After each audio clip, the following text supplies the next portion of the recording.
Nabi Ibrahim alaihissalam lahir di Mesopotamia Mosul dan beliau wafat di Al-Khalil Hebron yang sekarang Palestina.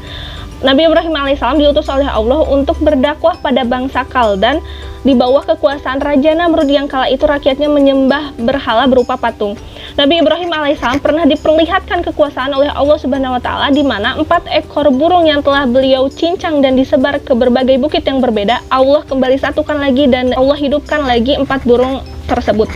Nabi Ibrahim alaihissalam juga pernah dibakar hidup-hidup karena telah menghancurkan berhala-berhala bangsa Kaldan. Tetapi atas mukjizat Allah, Nabi Ibrahim alaihissalam tidak terbakar, bahkan apinya menjadi dingin dan Nabi Ibrahim alaihissalam tidak merasakan panas sedikit pun. Dari peristiwa tersebut, beberapa di antara bangsa Kaldan mengikut Nabi Ibrahim alaihissalam dan beberapa lagi masih ikut pada Raja Namrud karena takutan mereka akan kebengisan Raja Namrud.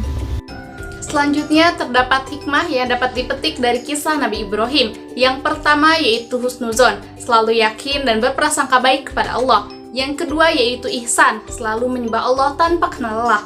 Yang ketiga yaitu sabar, selalu bersabar atas segala ujian yang Allah berikan. Yang keempat yaitu ada tawakal, senantiasa berserah diri kepada Allah. Dan yang terakhir ada ikhtiar, yaitu selalu berusaha dan tidak pernah menyerah dalam situasi apapun. Kemudian terdapat nilai edukatif yang terkandung dalam kisah Nabi Ibrahim. Yang pertama yaitu pendidikan tauhid. Ketaatannya kepada semua perintah Allah, sedikit pun tidak terdapat keraguan dalam diri Nabi Ibrahim.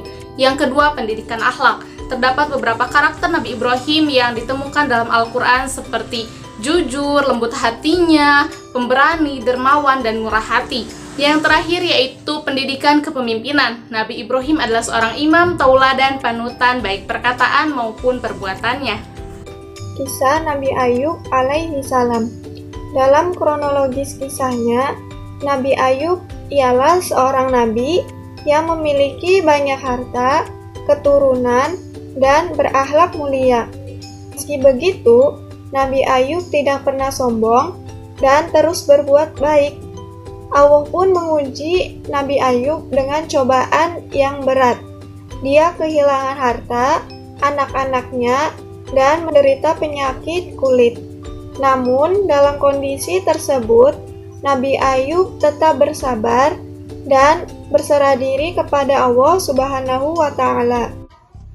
Hikmah yang dapat diambil oleh manusia. Kisah Nabi Ayub alaihissalam merupakan salah satu dari sekian kisah di dalam Al-Quran dengan pesan mulia. Di antara pesan mulia yang dikandungnya adalah sebagai berikut. Yang pertama, kesabaran dalam menghadapi ujian. Yang kedua, Allah akan memperkenankan permohonan hambanya. Yang ketiga, Allah mengembalikan dan melipat gandakan nikmat yang pernah diambilnya. Lalu ada nilai edukatifnya bagi manusia. Yang pertama, penghambaan diri terhadap Allah Subhanahu wa Ta'ala. Yang kedua, sikap ketergantungan kepada Allah Subhanahu wa Ta'ala, bukan kepada makhluk. Yang ketiga, larangan mengingkari janji. Lalu yang keempat, kesabaran dalam menghadapi ujian. Selanjutnya mengenai kisah Nabi Sulaiman. Nabi Sulaiman merupakan putra dari Nabi Daud. Beliau diberikan karunia berupa kemampuan untuk memahami bahasa hewan, kemampuan untuk mengendalikan bangsa jin, dan kemampuan untuk mengendalikan angin. Nabi Sulaiman terkenal akan kisahnya yang mampu membuat seorang Ratu Bilqis menyerahkan diri terhadap Allah Subhanahu wa Ta'ala. Beliau pada masa tuanya diuji mengenai nikmat, sehingga beliau melalaikan diri kepada Allah Subhanahu wa Ta'ala. Mengenai wafatnya Nabi Sulaiman dirahasiakan oleh Allah Subhanahu wa Ta'ala.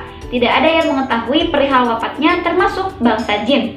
Hal ini dijelaskan dalam Quran Surat Saba ayat 16. Kisah Nabi Sulaiman ditampilkan dalam 47 ayat di dalam Al-Quran dan dalam 5 surat, yaitu Surat Al-Baqarah, Surat An-Naml, Surat Al-Anbiya, Surat Saba, dan Surat Shad. Adapun hikmah dan nilai edukatif yang dapat kita ambil dari kisah Nabi Sulaiman alaihissalam, yakni hikmah meliputi rasa syukur sebagaimana Nabi Sulaiman selalu bersyukur kepada Allah Subhanahu wa Ta'ala meskipun ia merupakan seorang raja yang memiliki banyak kekayaan namun tidak kufur. Lalu beliau juga menerapkan cinta terhadap makhluk lain sebagaimana dalam kisahnya Nabi Sulaiman berhati-hati saat hendak melewati sekerumpulan semut. Adapun nilai edukatifnya yakni yang pertama nilai pendidikan akidah, yang mana keyakinan semut akan Allah SWT sebagai sang pemberi kehidupan dan perlindungan dari bahaya dalam surat An-Naml ayat 18. Adapun nilai pendidikan ibadah yakni sikap teladan Nabi Sulaiman yang selalu berdoa atas apa saja yang diterima dan tidak sekalipun mengingkari nikmat yang telah Allah beri.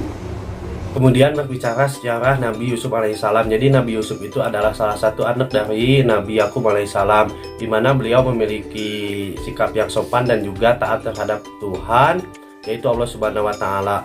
Dan di kemudian hari Nabi Yusuf itu bermimpi bertemu dengan 11 matahari dan bulan. Kemudian bulan dan matahari itu sujud kepada beliau. Kemudian akan hal itu dibicarakan kepada ayahnya Nabi Yakub alaihissalam, bahwasanya menurut ayahnya itu adalah salah satu tanda di mana Nabi Yusuf itu akan menjadi nabi. Nah, mendengar hal itu, saudaranya itu tidak senang, kemudian diajak ke hutan. Nah, di hutan itu Nabi Yusuf dimasukkan ke dalam sumur. Nah, tetapi karena Allah Subhanahu wa Ta'ala, Nabi Yusuf itu mendapat keselamatan dari saudagar yang ingin mengambil air di sumur itu, kemudian diselamatkan.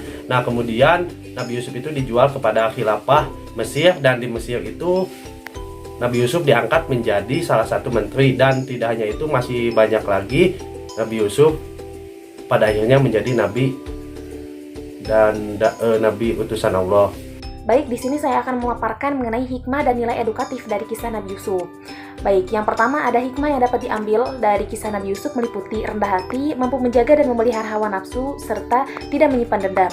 Lalu, nilai edukatif yang dapat diambil dari kisah Nabi Yusuf itu meliputi nilai pendidikan akhlak, meliputi sopan santun, kasih sayang, dan hormat kepada orang tua, tertera dalam Quran Surat Yusuf ayat 4 dan 100. Lalu ada nilai pendidikan akidah meliputi bertakwa, sabar, serta menyerahkan urusan dunia dan akhirat hanya kepada Allah, tertera dalam Quran Surat Yusuf ayat 37, 38, 39, 57, dan 101, serta nilai pendidikan intelektual di mana Nabi Yusuf merupakan seseorang yang cerdas atau fatona, dapat dipercaya atau amanah, jujur atau sidik, menyampaikan atau tabligh, tertera dalam Quran Surat Yusuf ayat 21, 22, 41, 47, 48, 49, 52, 54, dan 55. Nah, jadi dapat dipahami ya bahwa pada dasarnya para nabi dan para rasul itu mempunyai masalah dan rintangan yang berbeda-beda yang mereka hadapi dalam kehidupan.